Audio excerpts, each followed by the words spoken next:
Good afternoon, good evening, and welcome to today's discussion on Latin American perspectives on the climate crisis. I'm Cindy Arnson, the director of the Latin American program at the Wilson Center, and I'm pleased to welcome you to today's event, which is sponsored by the Latin American program, its Argentina project, and the Center's Environmental Change and Security program. Later this month, President Biden will host the Leaders Summit on Climate. The Biden administration, as we know, has made addressing climate change a centerpiece of not only domestic, but also foreign policy. And the high-level summit that will take place on April 22nd and April 23rd includes 8 countries of the Western Hemisphere among the 40 that have been invited. The situation of climate, as we know, is critical. The latest US Global Trends report, which is published by the US intelligence community every 4 years, emphasizes that the impact of climate and environmental change is likely to, quote, intensify during the next 2 decades, especially in the 2030s, unquote. There's the expectation that increased migration and major losses in biodiversity and threats to human health and food and water security are all on the horizon in coming years. As the United States rejoins multilateral efforts to address the climate crisis, we want to pay special attention to Latin America and the Caribbean, which are already feeling its effects. Countries of the region are extremely rich in natural resources and are endowed with some of the most biologically diverse ecosystems on the planet. It's also important to point out that Latin America, which in many ways contributes the least to this problem, can potentially benefit and offer the most in committing to global efforts that lessen the risks of a warming planet. I'm pleased as well as honored to welcome senior diplomats from the US Department of State and from the United Nations, along with the ministers of environment from Colombia, Chile, and Argentina. We will begin with remarks by Peter Thompson, the UN Secretary General's Special Envoy for the Ocean. The role of the oceans is growing ever more important in multilateral negotiations, especially in response to the 30 by 30 target, which seeks to conserve 30% of the Earth's land and seas by the end of this decade. Ambassador Thompson, we especially appreciate your joining us on such short notice, and we regret that Donna Bertarelli is not able to participate today due to a family emergency, but we certainly hope to have her join us on a future occasion. Ambassador Thompson's remarks will be followed by Trig Talley and Andrew Griffin, the director and deputy director, respectively, of the State Department's Office of Global Change. Both have a tremendous amount of experience in this arena. And we're equally honored to have the participation of the environmental ministers, Carlos Eduardo Correa of Colombia, Carolina Schmidt of Chile, who has played a major role in UN climate negotiations as president of COP25, and Juan Cabandier of Argentina. Minister Cabandier will offer his remarks in Spanish, and we regret and apologize for the fact that we do not have simultaneous translation. We invite those of you who are in the audience who might wish to submit questions to do so via our Twitter account at LATAMPROG, at LATAMPROG, and we'll take your questions later in the program.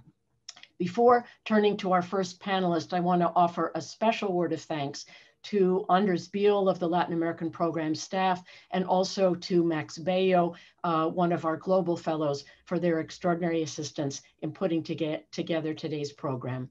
Ambassador Thompson, the floor is yours.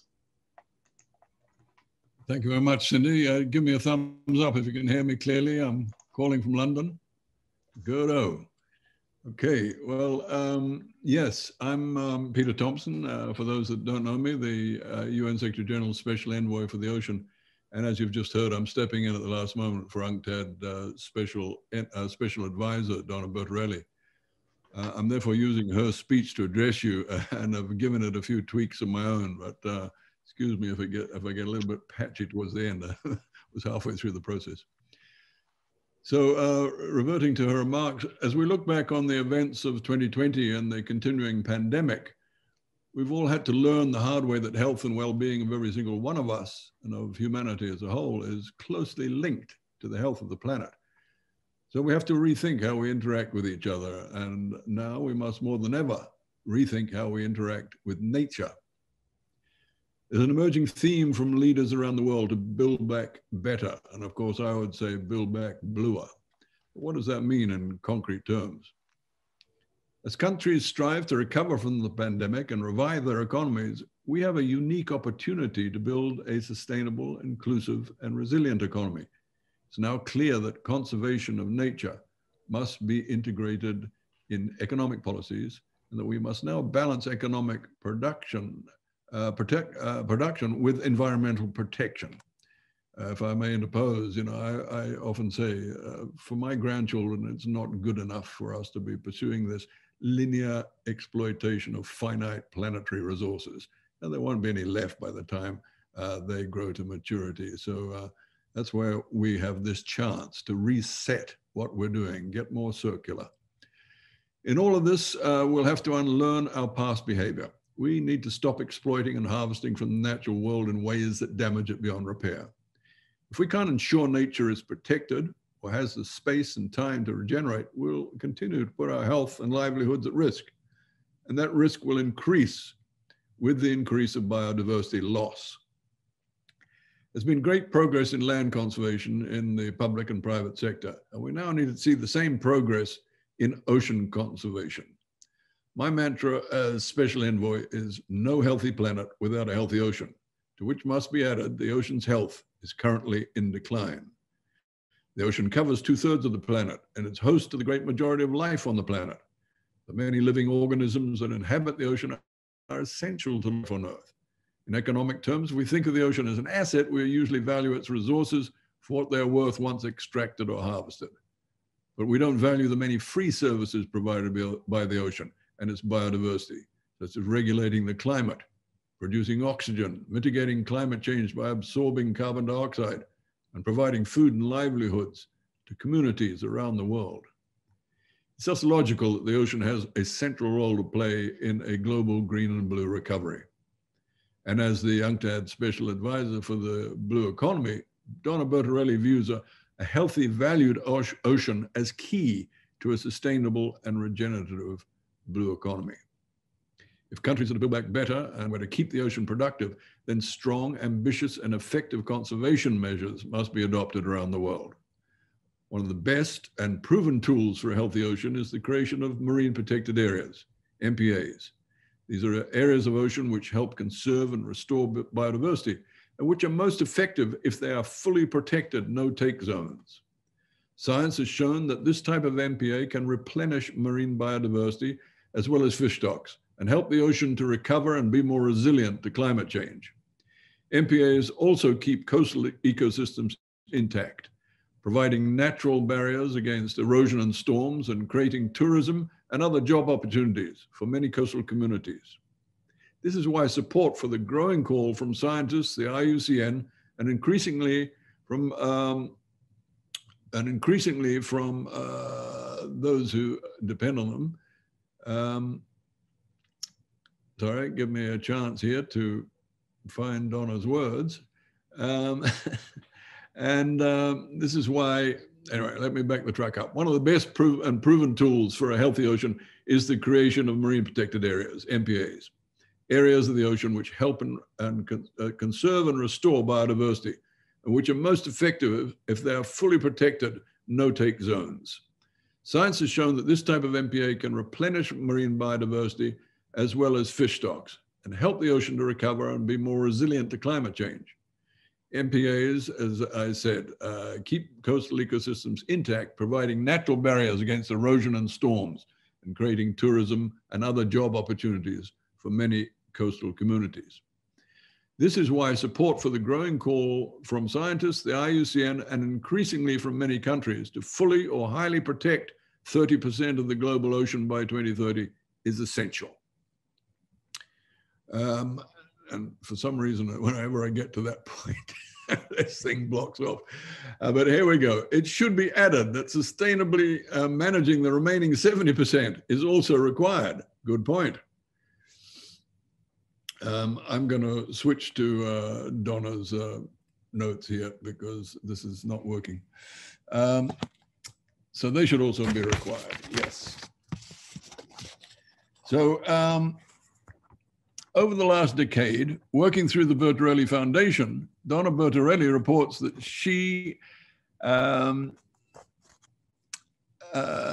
has witnessed the creation of large-scale, highly protected areas across Latin America, including many created by the countries that are joining us here today. And that while individual countries have made significant progress, no region has collectively done more to put words into action than the countries of Latin America, thereby showing what responsible leadership can mean.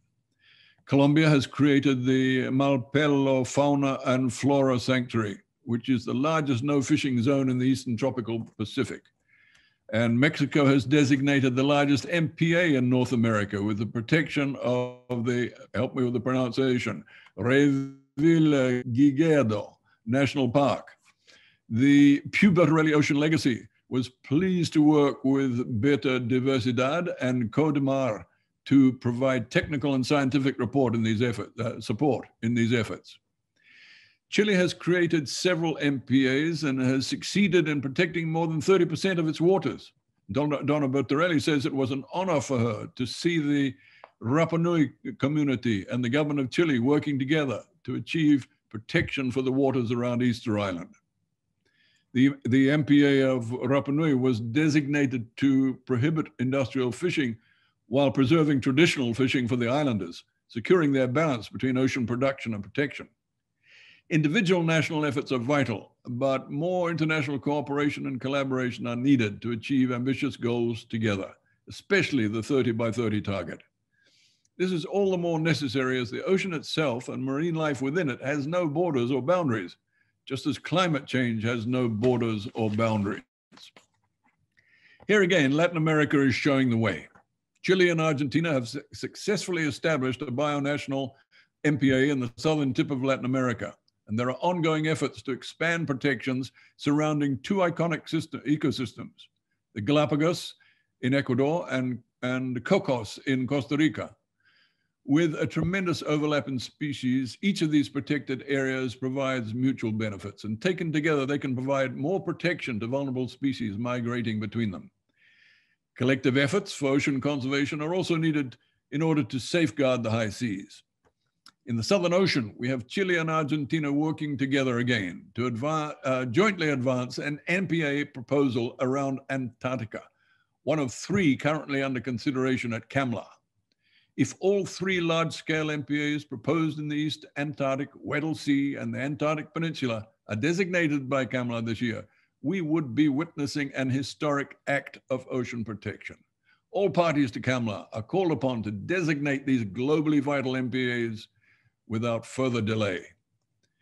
At the UN, efforts continue to finalize a treaty on the high seas that would allow for the protection of biodiversity beyond national jurisdiction, without which we will not be able to achieve the 30 by 30 conservation goal.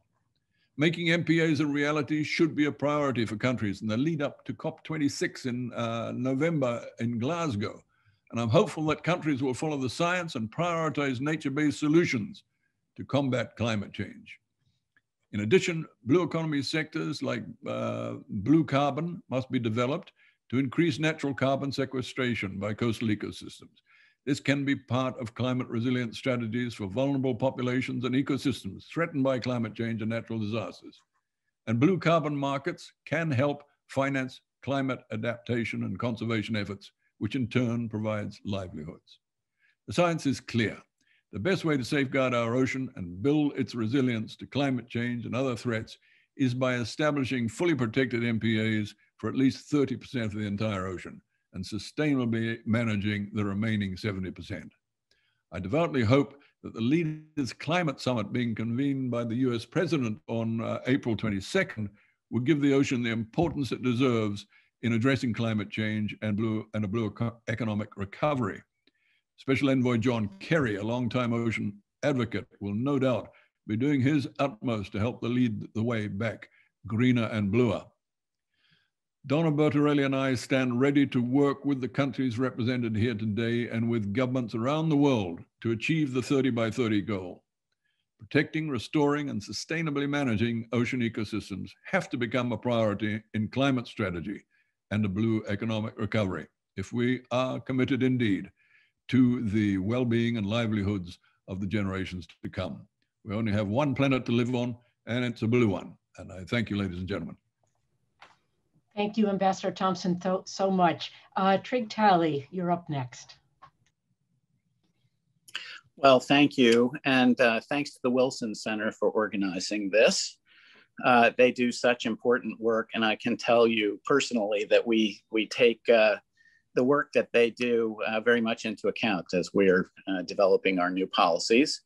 And thanks to the ministers, it's an honor to be on the same virtual dais with you, Minister Smith in particular as the COP president, and very much looking forward to working with her. And thank you, Ambassador Thomas. I can tell you that in the short time that I've been working with Secretary Kerry, it's clear that he has twin passions, climate change and the oceans, and he brings them together. And I would just note that he tweeted out an announcement of a special event next on April 20th next week on oceans and climate that will precede the summit, to which I know a couple of folks here will be speaking at as well. So very much looking forward to that, and having that really provide momentum for the work that you and others who have been focused so much on the oceans climate interface have been working on for the last several years. So I will say a few words about the administration's climate policy and approach, and then turn it over to Andrew to speak to the summit. And I'm afraid I'll have to leave a little bit early, so we'll leave it to him to follow up. So as those of you who have been watching, it's clear that the US is back, both domestically and internationally. And not only that, it's fair to say that the priority placed on climate and the focus on climate in all of our domestic and international agencies is qualitatively different than we have seen before. We've been seeing it in the emphasis placed on climate by President Biden, by all of his cabinet, and by the focus of policies and personnel which are taking priority in various agencies.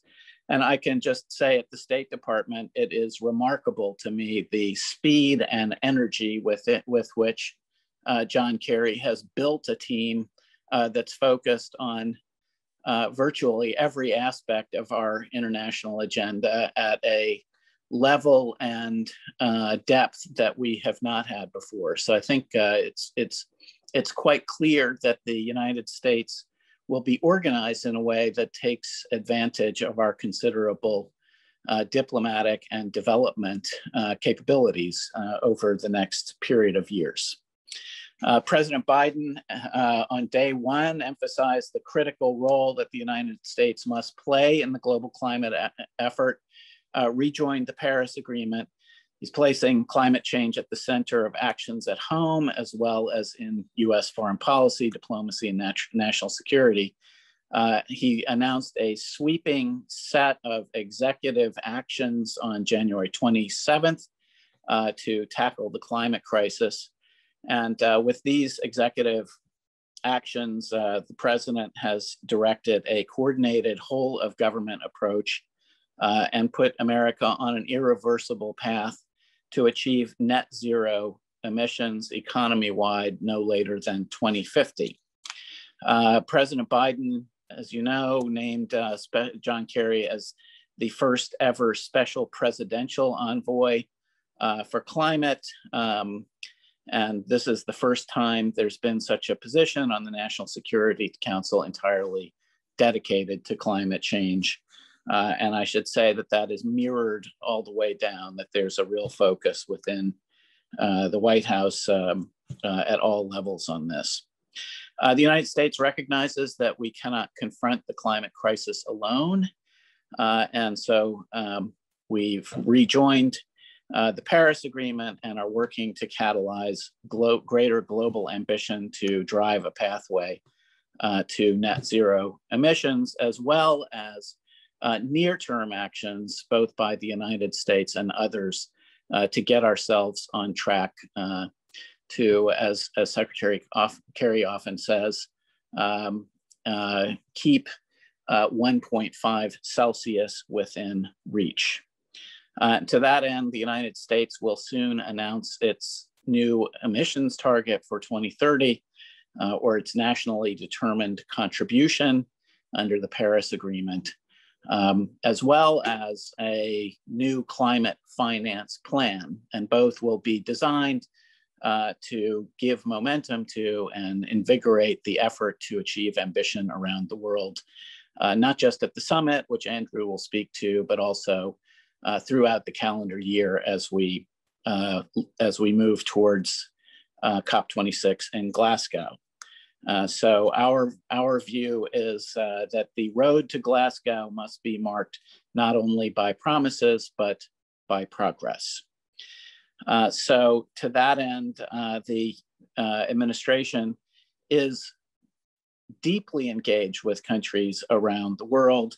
It's also engaging with financial institutions, industry, and civil society to use this period of time, both in the run-up to this summit, but also afterwards, to see if we can realize the opportunity of this year. And of course, from our perspective, addressing the climate crisis is an opportunity that will revitalize our economy, create millions of good jobs, build sustainable infrastructure, and hold polluters accountable for their actions and secure environmental justice. So those of us who were involved in the development of the Paris Agreement and experience what it is like when the United States prioritizes climate change. I think it's fair to say that our diplomacy was instrumental, not only in negotiating the Paris Agreement, but in encouraging almost every country in the world to put forward an indicative nationally determined contribution well before the Paris conference, and encouraging well over 100 countries to ratify the Paris Agreement just a few months after its adoption so that it could enter into force in 2016. And Secretary Kerry has brought a new level of engagement on climate issues, a world-class team of advisors to advance the agenda in this period of implementation. So we recognize the opportunity that we have to raise climate on the agenda in countries around the world, and we're taking advantage of it. The administration is deeply focused as well in supporting countries to implement the Paris Agreement and advancing in as ambitious a manner as possible on advancing the transformations in our energy and land use sectors needed to achieve a net zero goal, in supporting countries in their efforts to respond to climate impacts, and in advancing the broadest possible support from businesses, workers, states and localities, and civil society around the world for transformation. So it's a very exciting time for US climate action and policy. And I will say that we will consider that Latin America, as you said, Ambassador Thomas, really is home to many of the most progressive and innovative countries in the world on these issues, and has really, it's a region that has shown a beacon of leadership in addressing the climate crisis. So we look forward to partnering deeply with countries in the region as we move forward. And now over to Andrew Griffin. Thank you. Thank you, Trig. And I'd also just like to offer up thanks to Cindy and Anders Wilson Center for inviting us to join today's discussion. It's also a pleasure to join on the virtual stage here with authorities from 3 critical countries, Chile, Argentina, Colombia, countries that have really demonstrated strong leadership in global efforts to tackle the climate crisis. And just a really quick parentheses, I had the privilege of working closely with Minister Schmidt and her team in Chile on bilateral priorities, including air quality and conservation of protected areas during my time at our embassy in Chile. And I can give a firsthand account of her leadership and dedication. So it's really great to be reconnected to you as well, Minister. So I think Trig provided an excellent overview of President Biden's vision for US leadership on climate. I'd just like to briefly highlight 2 additional elements of our strategy that I think are relevant for today's discussion. And the first, and Trig noted this as well, but as our Special Presidential Envoy for Climate, John Kerry, has said publicly on numerous occasions, we are now more than a year into what must be the decade for action if we are to achieve net zero emissions by 2050 and put the world on a sustainable climate pathway. It is this urgency, this sense of urgency that lies behind President Biden's decision to host a leader summit on climate on April 22nd and 23rd, just 10 short days away. And the summit's overarching objective will be to reconvene the Major Economies Forum on Energy and Climate. These are the 17 countries that together are responsible for approximately 80% of global emissions. And so the goal is to reconvene the major economies to catalyze efforts to keep a limit to warming of 1.5 degrees Celsius within reach. And in addition to galvanizing efforts by the world's major economies, the summit will also include a discussion on how to mobilize public and private sector finance to drive the net zero transition and help vulnerable countries cope with climate impacts. Another theme of the summit will be the economic benefits of climate action, with a strong emphasis on job creation and the importance of ensuring that all communities and workers benefit from the transition to a new clean energy economy. How to incentivize and spur transformational technologies that can help reduce emissions and adapt to climate change will also be a key theme for the Leader Summit. And just to touch very briefly on 2 other themes, the summit will showcase subnational and non-state actors that are committed to green recovery and committed to an equitable vision for how we go about this effort together to limit warming to 1.5 degrees Celsius. And lastly, the summit will feature a discussion on opportunities to strengthen capacity to protect lives and livelihoods from the impacts of climate change, to address the global security challenges posed by climate change and the impact on readiness, and to address the role of nature-based solutions in achieving net zero by 2050 goals. So I just want to sum up on the summit that we see the Leader Summit as a critical first opportunity this year, but it is really only one of several major milestones that will culminate at COP26 in Glasgow, where we hope that the world will come together, all nations will come together to lay out transparent roadmaps for action between now and 2030. And I know that the ministers who are connected today have also been pushing for this effort very importantly in the last year. So the second element of the US strategy that I want to highlight is our commitment to deepen collaboration with all nations. And this is especially true of our close partners in Latin America. We know that enhancing national level ambition is necessary, but not sufficient, and that in order to reach our shared goals, we are going to need to work together. And in order to work together effectively, we need to start by listening to each other. That is why Special Presidential Envoy for Climate, Kerry, has been engaging directly with his counterparts, and he's really been inspired by the conversations he's had with his counterparts in Latin America. And one recurring theme that has come up in multiple conversations has been the interest that has been expressed not only in enhancing bilateral cooperation with the United States, but also in how to strengthen regional cooperation on climate and clean energy initiatives. And Secretary Kerry has emphasized repeatedly that tackling the climate crisis is going to take every ounce of creativity that we have to offer. And that includes creative proposals for how to work together. And we wanted to salute Colombia, for example, for its leadership on the RELAC initiative, and commend all of the countries that have already signed on to the commitment to a 70% renewable energy capacity target by 2030. And the US government welcomes regional ambition coalitions like RELAC that both inspire national action, but also encourage nations to learn from and support each other.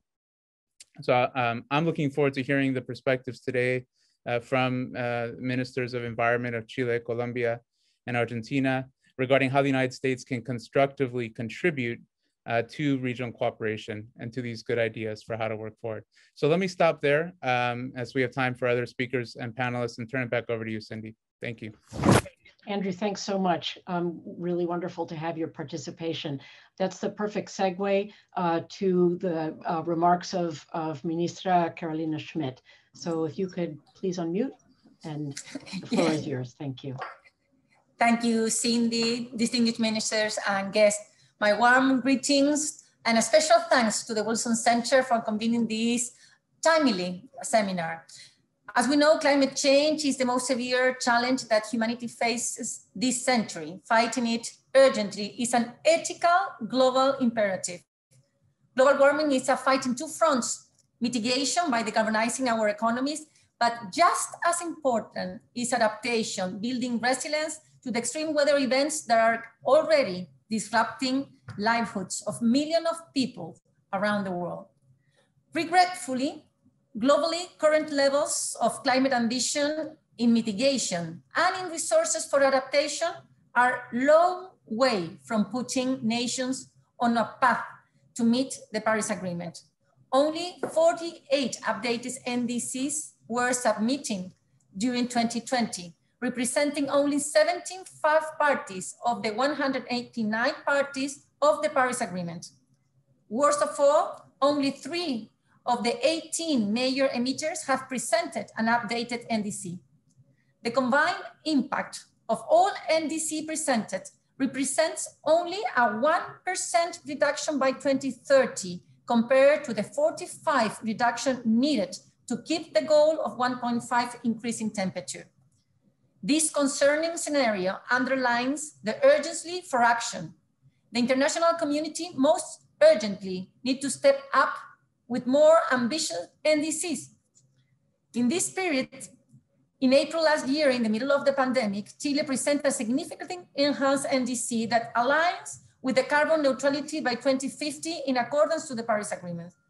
Ambitious climate goals are not a stop for the economic sustainable development. On the contrary, it is a condition for it. There is not sustainable development without addressing climate change as an urgent social need.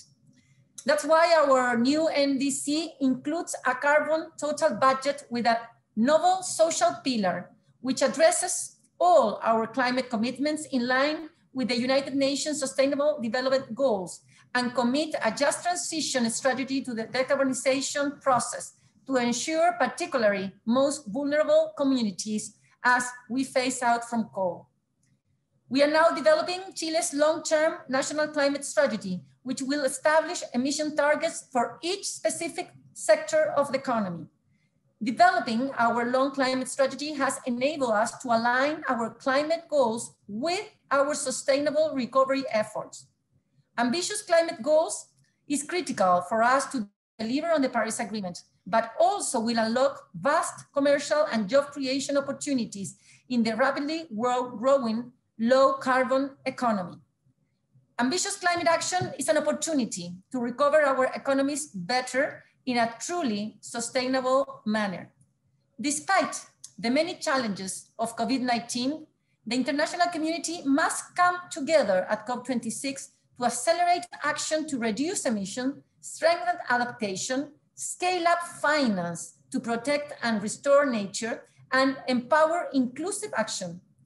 To unlock the negotiation for COP26, we must understand that reaching a balanced outcome across mitigation, adaptation, and finance is essential.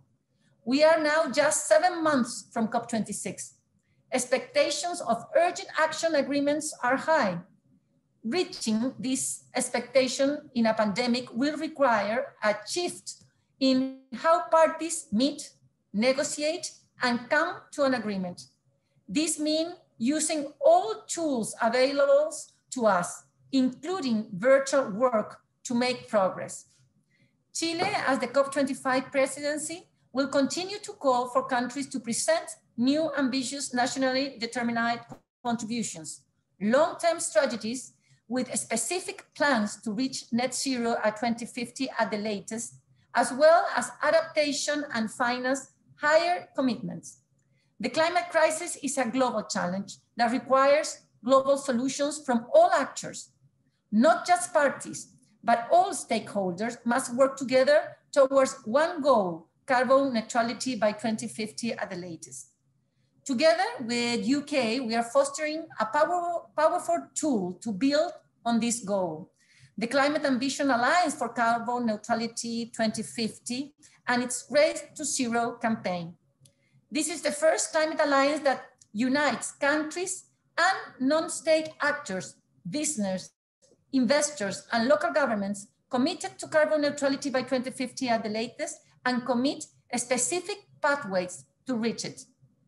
The Climate Ambition Alliance now includes 123 countries alongside thousands of business, regions, cities, and investors with more than $9 trillion on investment funds committed only to activities and business with formal plans to be carbon neutrality at 2050 at the latest. Now is the time for ambition and collective action.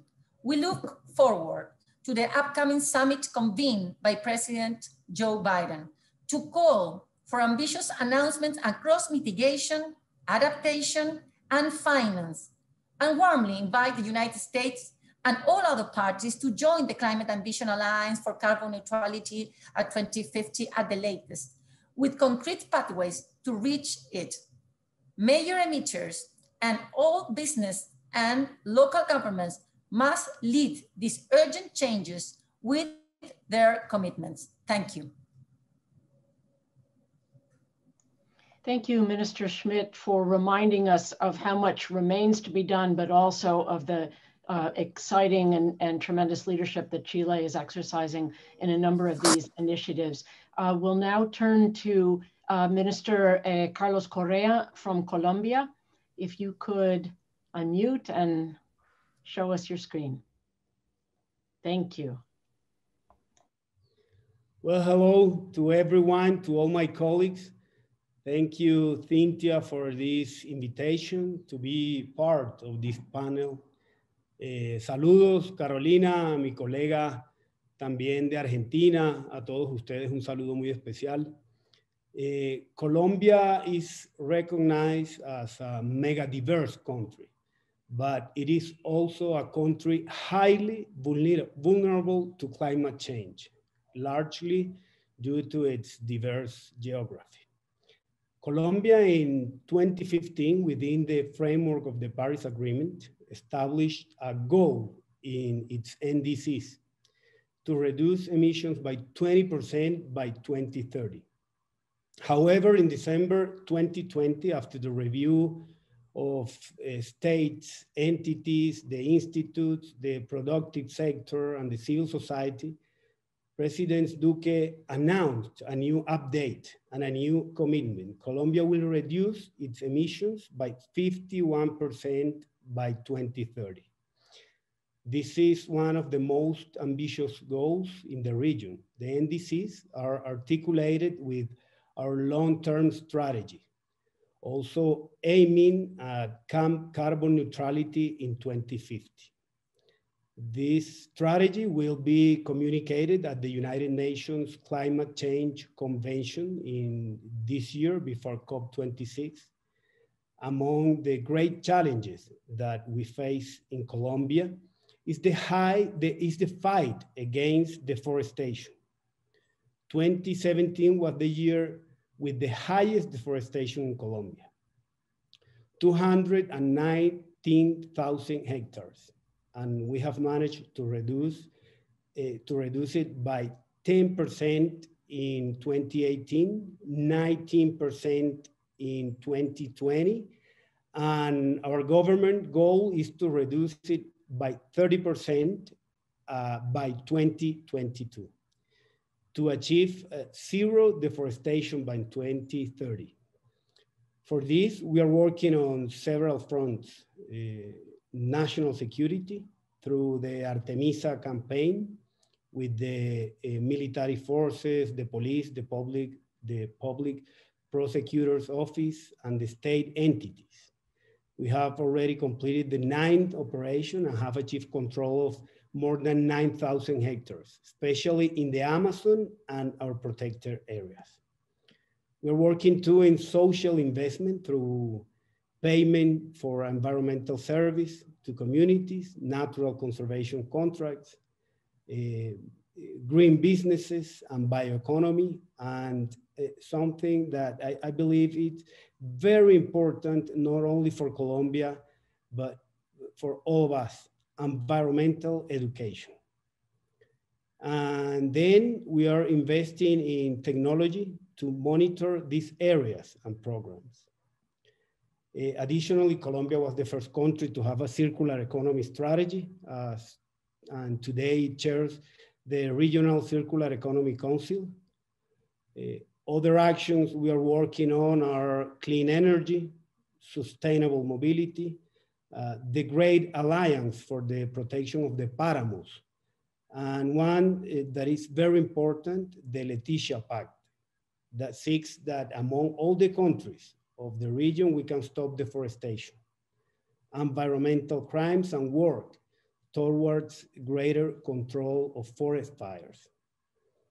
In addition, we will lead a campaign within the framework of the A Trillion Trees program in the planting of 180 million trees.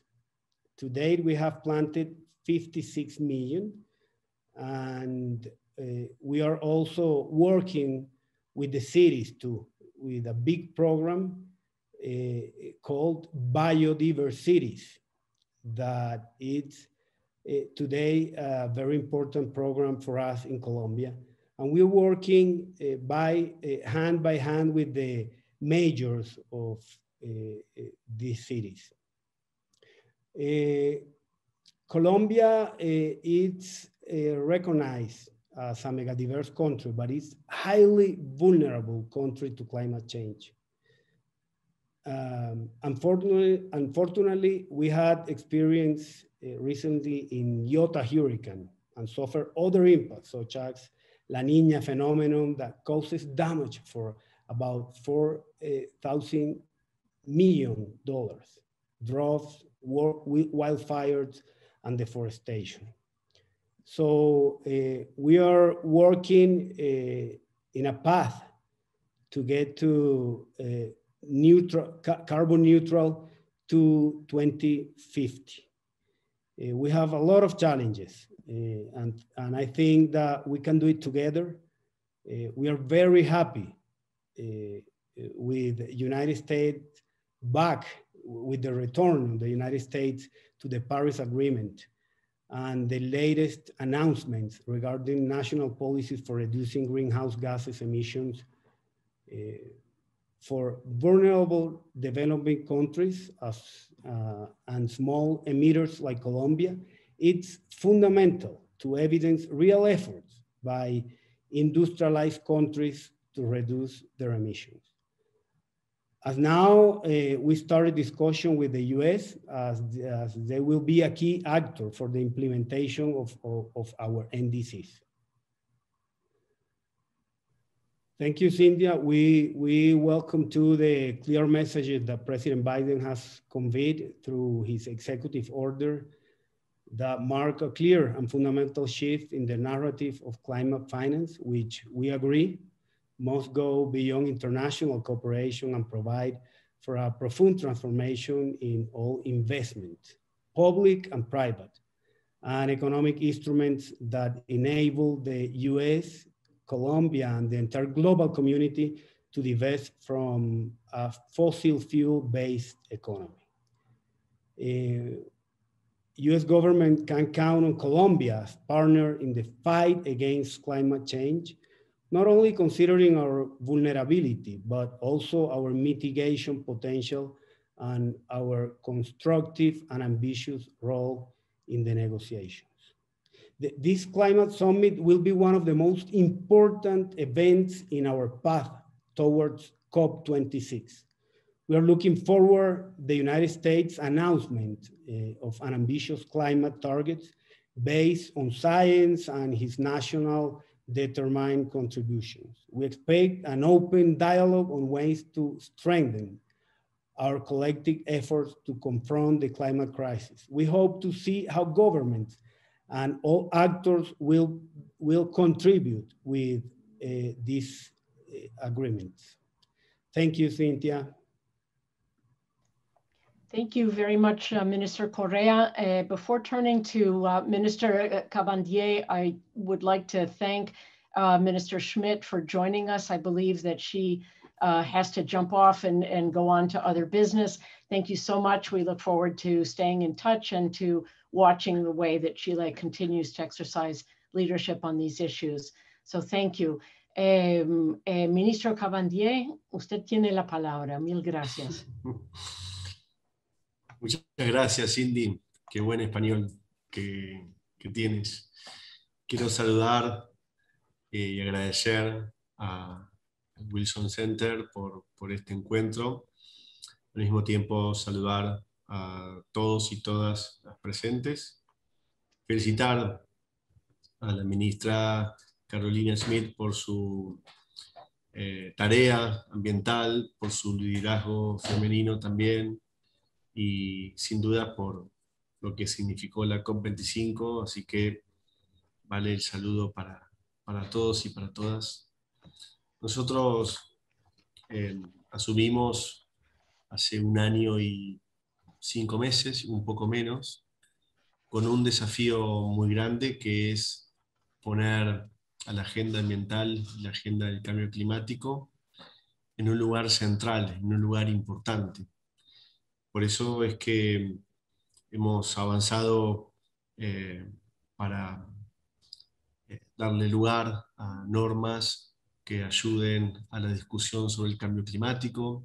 A fin del 2019, Argentina votó una ley de presupuestos mínimos de cambio climático y le hemos dado origen al Gabinete Nacional del Cambio Climático, integrado por todas las áreas de gobierno, junto a las provincias, y hemos contribuido a una tarea muy grande que fue la elaboración de una nueva contribución, una nueva NDC, que hemos presentado el 31 de diciembre del último año, con una ambición de 26% mayor a la presentada en el año 2016, y al mismo tiempo nosotros estamos trabajando también para presentar un plan de largo plazo, y en ese sentido también tenemos como pendiente algunas normas muy importantes. Hoy tenemos media sanción en el Congreso Nacional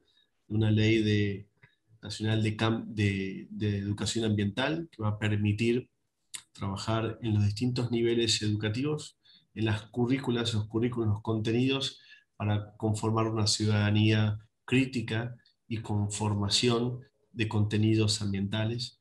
Pero también estamos impulsando, promoviendo una ley que mejore la ley de bosques para reducir la tasa de deforestación sobre nuestras cuencas forestales, al mismo tiempo poder tipificar en el Código Penal el delito de desmonte sobre las cuencas forestales, sobre los bosques nativos, como también una ley de responsabilidad extendida a los productores en materia de envases, para reducir también los envases que llegan a los ríos y que finalmente llegan a los mares. Pero tenemos el firme compromiso de nuestro presidente y del gabinete y de nuestro país en avanzar en normas, pero también en la discusión sobre cambio climático y sobre ambiente. Ahora, no podemos hablar de mayor ambición climática si no hablamos de medios de implementación. Y creo que nosotros estamos obligados a hablar de medios de implementación. Porque cuando nosotros asumimos, tuvimos dos problemas grandes. Primero, la deuda contraída en nuestro país de 44.000 millones de dólares por la gestión anterior, la gestión pasada, que eso significó 1/3 de la cartera del Fondo Monetario Internacional, solamente para nuestro país. Nunca un país recibió una cifra tan grande por parte del Fondo Monetario Internacional. Esa deuda, ese crédito, no fue utilizado ni para la infraestructura ni para el desarrollo de la Argentina, sino que fue utilizado para la especulación financiera. El segundo gran problema que hemos tenido fue la pandemia, que lo tenemos todos, y es ahí donde los países de nuestra región tienen un importante, grave problema de crisis de deuda. Por eso creemos importante y central que debemos hablar de reducción de gases de efecto invernadero, debemos hablar de modificación de matriz energética, pero también tenemos que hablar de medios de implementación, porque si no sería muy complicado para nuestros países.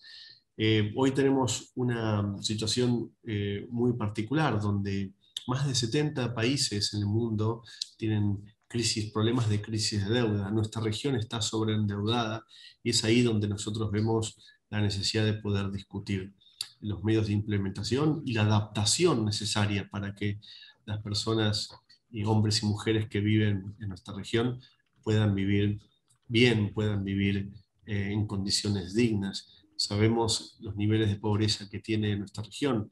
Días pasados nuestro país dio a conocer una contabilización, dio a conocer una estadística de pobreza, y hoy en Argentina tenemos 6 de cada 10 niños y niñas viven en situación de pobreza. Por eso creemos que es sumamente importante poder dar una discusión de adaptación y también de medios de implementación. La deuda externa de los países pobres o de renta media, como es Argentina, se ha convertido en un obstáculo para el desarrollo de nuestro país, sin tener en cuenta el aporte ambiental que hacen nuestros ecosistemas a la humanidad. El Papa Francisco, días pasados, dijo algo muy interesante. Habló de la deuda ecológica y las asimetrías entre el hemisferio norte y el hemisferio sur.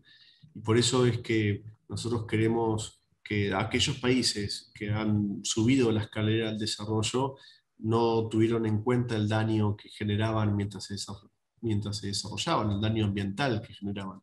Y entonces es ahí donde nosotros pensamos que los países más poderosos, los países más ricos, tienen que cumplir el compromiso que tuvieron en Copenhague, en la COP número 10, donde el compromiso fue que a partir del 2013 iban a invertir 100.000 millones de dólares para los países pobres y los países de renta media. En ese sentido, creemos que los países que nos constituimos como deudores en términos financieros, también somos acreedores en términos ambientales. Por eso es que tenemos que explorar y hacer un gran esfuerzo para advertir y poder construir una nueva arquitectura financiera, que esa arquitectura financiera para los países de renta media y de renta baja va a permitir que la transición ecológica, la transición justa, sea mucho mejor, y poder acelerar los tiempos también para modificar nuestra matriz energética y también para que tengamos una compensación a nuestros ecosistemas, básicamente nuestras cuencas forestales, que son las que permiten captar el carbono de los gases de efecto invernadero. Y creo que esto sería una buena oportunidad, y este ámbito, gracias a la Wilson Center, es una buena oportunidad para poder conversar con todos y con todas al respecto. Vemos con mucho entusiasmo el encuentro que se va a desarrollar el día 22 de abril.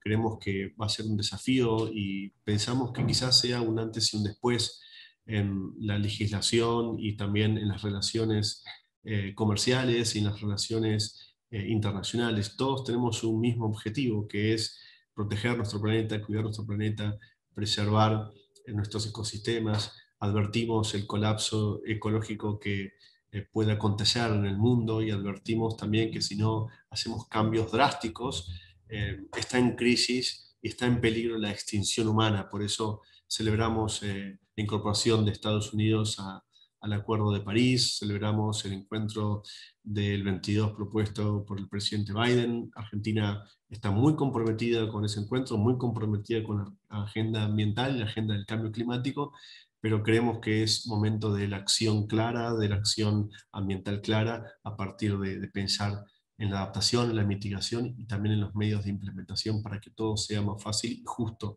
para todos y para todas en este planeta, porque creemos, como dijo el Papa Francisco, que nadie se salva solo. Entonces necesitamos tener fraternidad y tener una común unión entre todos para poder salvar esta crisis que tenemos en el mundo a partir del cambio climático. Muchas gracias a todos y a todas. Ha sido un gusto enorme para mí poder participar y para nuestro país estar en este tan interesante encuentro. Gracias, Cindy. Sí, bueno, mil gracias, Ministro. I would like to remind people who are in the audience that you can send us a question via our Twitter account @LatAmProg. But I'm going to start off with one or two for the various panelists, and I'm going to start with Minister Correa. And this is also for for Andrew and colleagues from the U.S. government. What kind of assistance concretely do you need from the United States? There is obviously a willingness on the part of Ambassador Kerry and President Biden and the State Department and and the U.S. Congress to assist countries in meeting the challenges of climate change. But are there specific things that you would be looking for from the United States as part of the much broader dialogue between the United States and Colombia that goes on all the time? Well, thank you, Cynthia. President Biden administration environmental agenda is, as I said, completely aligned with the Colombian environmental objectives. Both agendas are cross-sector, and that are considered by both presidents as one of the pillars to regain economic growth after COVID-19. For example, in the environmental agenda, both countries are committed to reach zero net emissions for 2050. Also, they are committed to reach 30% of the territory under protection scheme. In the next years, we have already a plan to create 4 new protected areas in national parks. In energy, Colombia and the United States are committed to boosting energy transition. Colombia has a 60% clean energy production, but President Duque administration is fully committed to produce more clean energy based on solar, wind, geothermic, and biomass. We're looking forward to reach by 2022 at least 2,800 megawatts. And by 2030, 70% of our energy coming from clean energy.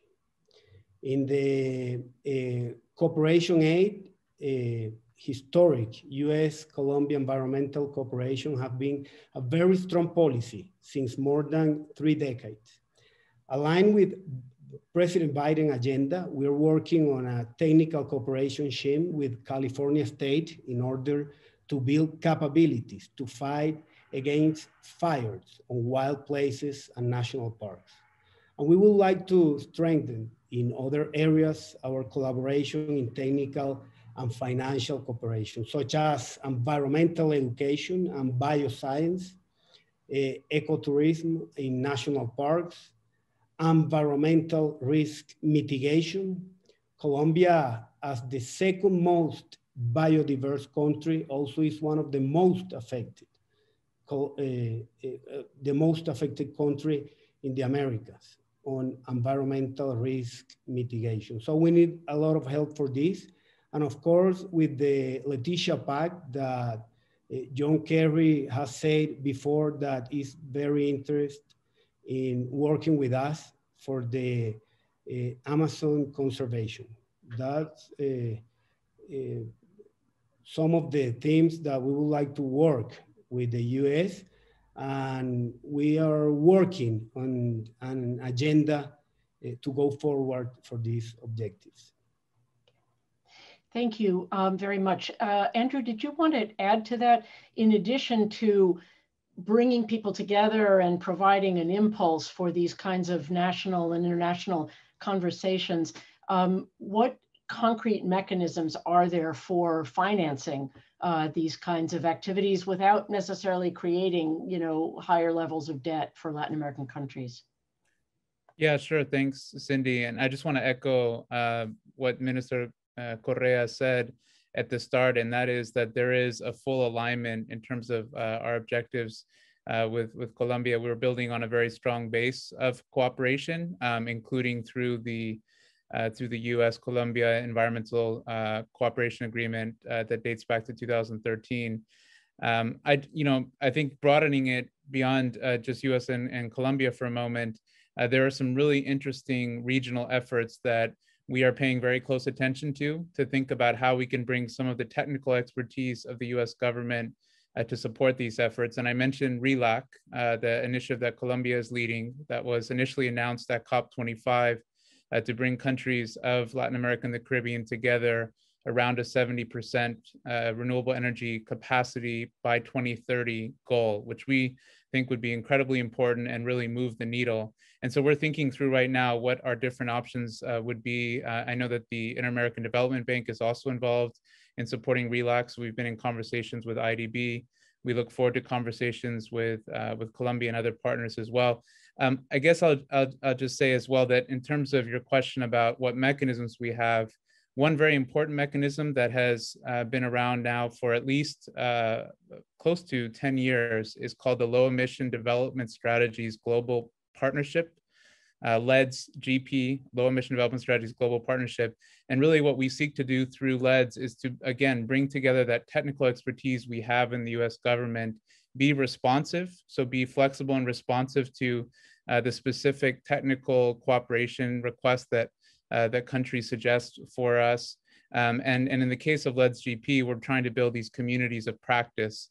So to bring several countries in a region together to share experiences and lessons learned.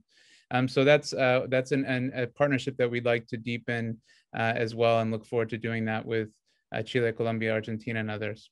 Thank you. Great. I have a question for Ambassador Thompson. Let's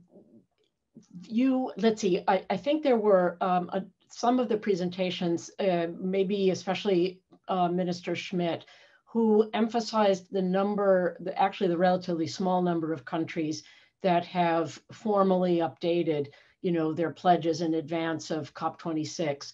What more can be done by the United Nations or through the UN system to get governments not only to express these goals, but to start putting in place concrete paths to achieving them? Thanks for that, Cindy. Well, coincidentally, just before this meeting, and the reason I was a little bit disheveled there when I was giving my address was I'd just come from a meeting at the UN of what can be done to help raise ambitions for the NDCs to be presented in Glasgow. Look, I think everybody realizes we're a bit behind the 8 ball, but I think there's a good feeling of hope that the US President's meeting on April 22nd will do a lot, especially if American leadership shows itself to be ambitious. Likewise, at the G7 summit in June, we're really looking to the US to make that position of theirs very clear. The higher ambition not just in terms of its percentage commitments, but also in the funds that it's putting forward. And I know that Japan and the EU will be looking to the US for that kind of leadership. The basic countries, of course, Brazil, China, India, and the others, they will be also looking very carefully at just how ambitious that US position is. Can I just say, though, in case it's the last opportunity I get to speak, the main thing I was emphasizing at that meeting is, everybody's talking about money and what money will bring to Glasgow. But what I'm interested in taking to Glasgow is what nature can give us in the fight against climate change. And, we take that those natural services so much for granted. And so this is why the 30 by 30 call is so important on climate change, because science is now clearly showing us that with proper conservation, we'll make a huge contribution towards the mitigation of climate change. And I don't know if any of you read that peer-reviewed paper that appeared in Nature recently. Enric Sala from National Geographic was the lead on it, where, no doubt there's further work to be done on this, but that the paper says that bottom trawling, this is the fishing method prevalent for hundreds of years, where we've scraped iron across the bottom of the ocean, that bottom trawling releases more carbon than the whole of the global civil aviation industry. Now, if you think about that, and think about if we can curb bottom trawling, who's talking about this at the moment in the climate halls? So this is why I'm saying, this is just a small example, well, quite a big example of what nature can bring to COP26. And I hope that, and I'm really confident that my good friend John Kerry there as special envoy, who really understands that an ocean meeting is a climate meeting and vice versa, that, finally we will get to the top table with these nature-based solutions at COP26. Thanks very much, Cindy. Thank you for that important reminder of the practices that are currently in place that are so harmful and counterproductive to these efforts to mitigate and contain climate change. I have a question para el ministro Camadier, si todavía está con nosotros. Ministro. Hola. Sí, quitar la mascarilla. Está bien, muy bien. Bueno, varios han mencionado las iniciativas entre la Argentina, Chile, para cooperar en la protección de áreas marítimas. Quisiera saber si usted puede profundizar un poco sobre esto, incluyendo el continente de Antártica y qué se está discutiendo y planeando para ampliar justamente esta zona protegida. Muy bien. Nuestro país tiene una superficie marina que es 3 veces nuestro territorio continental. Tenemos una iniciativa que ya tiene más de 7 años, que se llama Pampa Azul, que está relacionada a la investigación científica sobre la fauna ictícola y también sobre la preservación y el cuidado del agua. Es una iniciativa interministerial de distintas agencias estatales del Estado argentino. Al mismo tiempo, nuestro país tiene 2 parques nacionales marinos que son áreas protegidas, y que eso nos da un lugar muy importante en cuanto a la necesidad también de preservar ese ecosistema tan específico y particular. Creemos que tenemos que avanzar en todos los aspectos relacionados a los ecosistemas en la perspectiva regional. Por eso el diálogo las tareas de cooperación con los países de la región son importantes para tener una postura muy clara en cuanto a las políticas públicas de la región, en cuanto a cambio climático y también obviamente, a la preservación y el cuidado de nuestros ecosistemas. Por tanto, favorecemos ese diálogo con los países de la región. Creemos firmemente en que, más allá de que nos separen algunas visiones con respecto a otros temas de la agenda pública, sí tenemos que tener una postura muy clara con cambio climático y con la agenda ambiental. Y nosotros propiciamos ese diálogo y creemos que es la mejor manera para poder avanzar preservando no solamente nuestros ecosistemas marinos, sino también el conjunto de ecosistemas que tenemos en la región. Muchas gracias. Okay, the next question for Minister Correa. Environmental damage by armed criminal groups, by criminal groups in Colombia is a major issue, not only for security, but for environmental protection. I'm talking about not only narco-trafficking and the kinds of chemicals that are used in transforming coca into cocaine, but also illegal mining. And that is related to a question that comes from one of our audience participants about the environmental degradation being suffered by Venezuela, very close to Colombia, not only in the land borders, but also in the maritime borders, in terms of the oil spills and the illegal gold mining in the Amazon, which is a problem not only for Venezuela, but also for Colombia and Peru and Ecuador and Brazil, all the countries that share the Amazon basin. So if you could address the issue of criminal economies, what the government of Colombia is doing to combat them and thereby reduce their environmental degradation.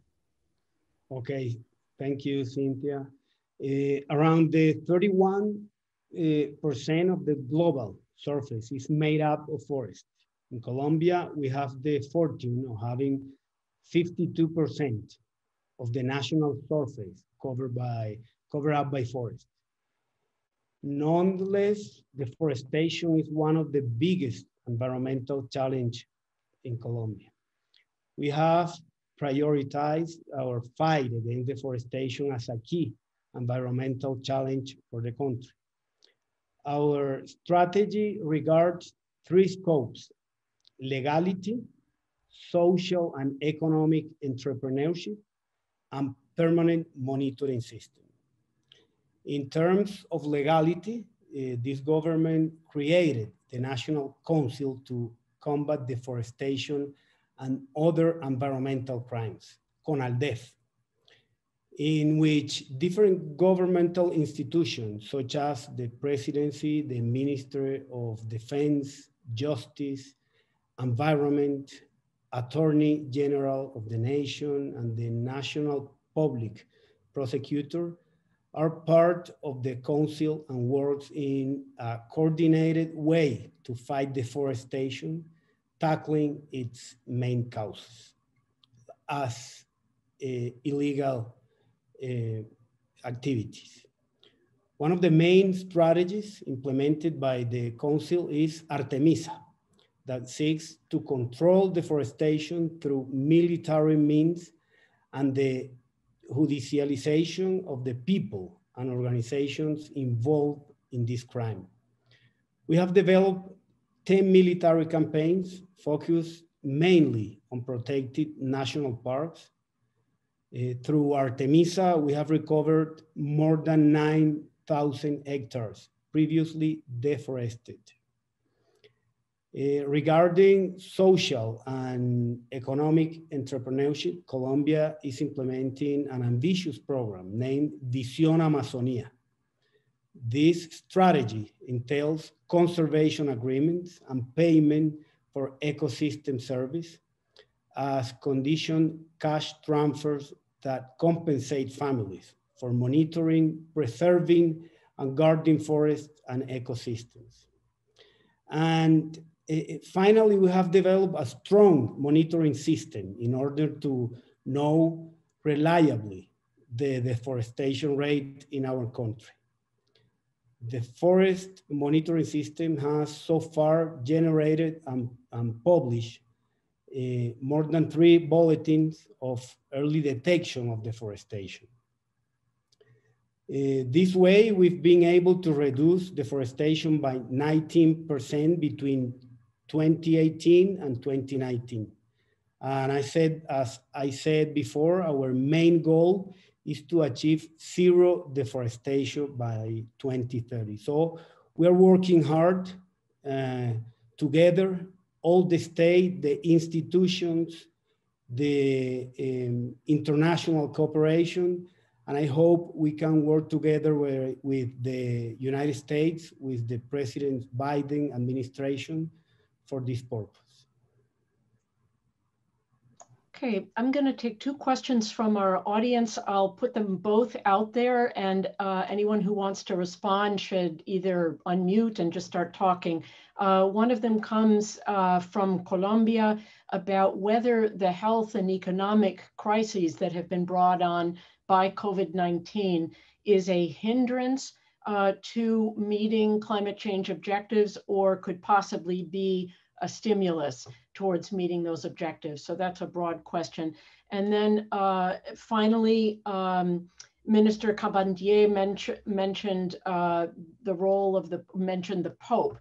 Is there a role for religious groups in fighting climate change? So whoever would like to go first, this kind of trade-off, or the potential trade-off between the economic and health devastation brought on by the pandemic and its relationship to meeting these ambitious climate goals, or the role of religious groups in fighting climate change. Anybody want to jump in? Andrew. Oh, yeah, sure. I'd be happy to take a stab at the first question. I think that the pandemic, the impacts that the pandemic have caused on all of our economies, the terrible toll it's taken on health and on the loss of life. Really, what all of this has reminded us of is that we need to work together, that we have to bring the strengths that we have individually as nations, but then also collectively to deal with these global challenges. They're not going away, and climate change is clearly a major challenge that's going to require a collective effort over many years and decades. And so I think that I really do think from that perspective, it provides an opportunity. I think that we've learned some lessons through this crisis. I also think that it's reminded us of the importance of technology and innovation, and that there is great potential to deal with these global challenges if we come together through our cooperation, through international organizations, to come up with creative solutions. So clearly, that's been a major part of addressing the COVID crisis. But I'd be interested in hearing what Minister Correa has to say on this. Thank you, Andrew. Voy a contestar esta pregunta en español, Cindy, si me lo permites. Por favor. El año 2020 fue un año muy complejo para toda la humanidad. Colombia fue un país igualmente afectado como todos los otros. Hemos tenido pérdida de empleos, afectaciones muy importantes en el sector productivo, y pudimos ver algo, creo que muy importante, y es esa conexión que comenzó a sentirse del hombre y la naturaleza. Mucha sensibilidad por el medio ambiente, por los recursos naturales, y nosotros, como un país tan megadiverso como lo somos, tenemos que aprovechar este momento para que desde el medio ambiente, desde el uso de nuestros recursos naturales, pueda haber una reactivación verde de aquí en adelante. Y es lo que estamos haciendo, trabajando de la mano con el sector productivo. La semana pasada lanzamos nuestra estrategia de carbono neutralidad en el sector productivo. Ya más de 20 grandes empresas en Colombia se han unido a esta estrategia, que por supuesto tiene componentes de economía circular, tiene componentes de compensaciones ambientales, en el marco de nuestra meta de los 180 millones de árboles.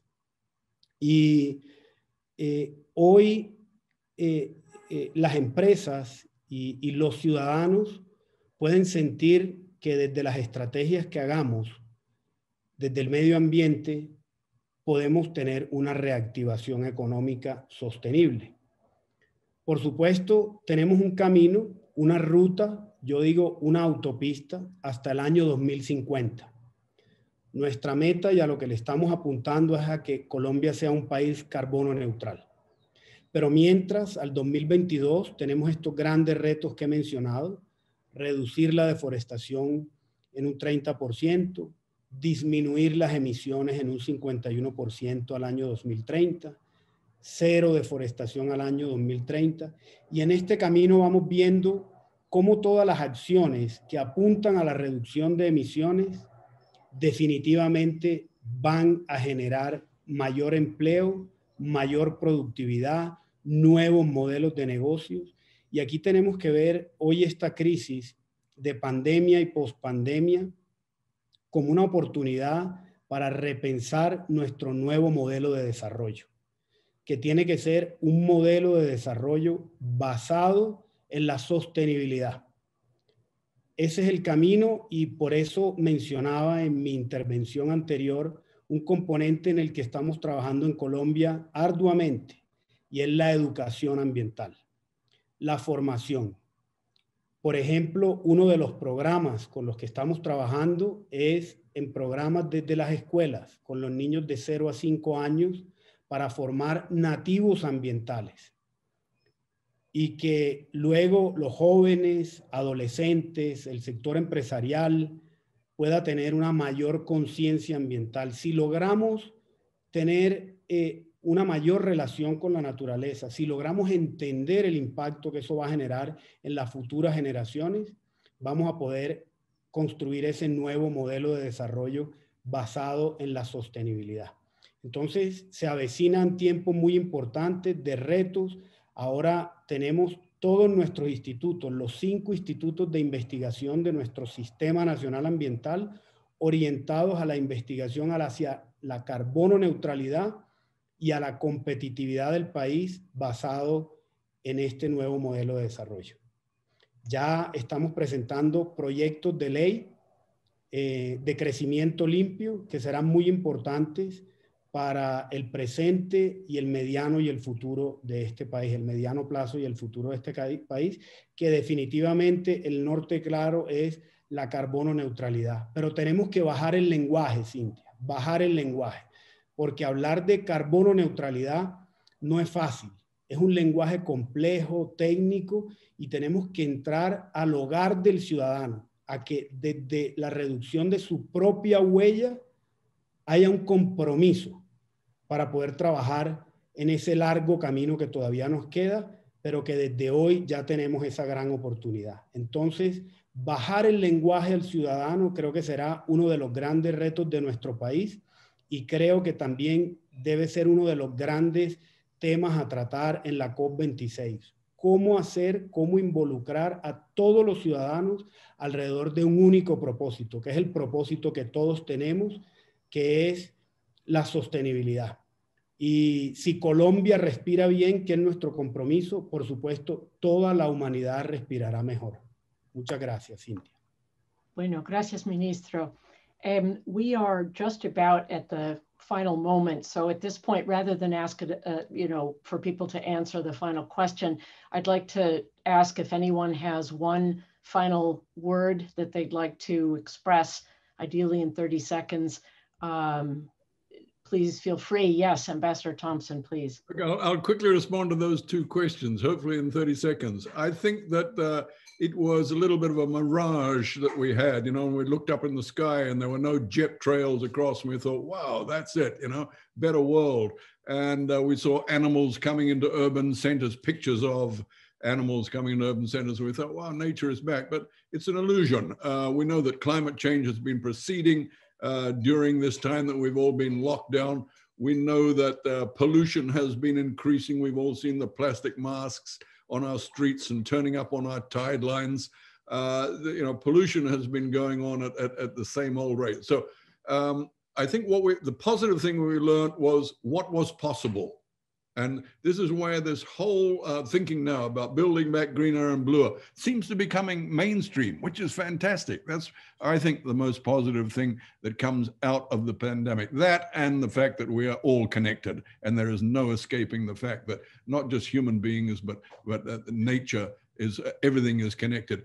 As to the second question about faith leaders, absolutely, 100%. They must be part of the climate change movement, as must be the CEOs of corporations, as must be leaders of countries, as must be leaders of villages and leaders of families. Because who is exempt from this? Nobody.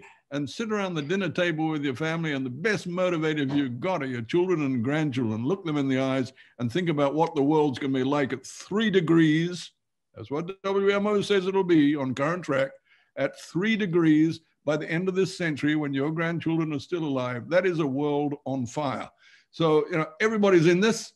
We're all in it together, whether we're from Latin America or the US or the South Pacific like me. We're all in it together. And faith leaders, yes, definitely. We want to see you up there speaking on our behalf too. That is probably the perfect note on which to end. Let me thank once again Ambassador Thompson, Andrew Griffin from the State Department, Minister Correa, Minister Cabandier from Argentina, and all of the AV crew and everyone who has made this event so possible. So thank you for joining us, and thank you for your continued investment in making the world a better place for all of us. Thanks.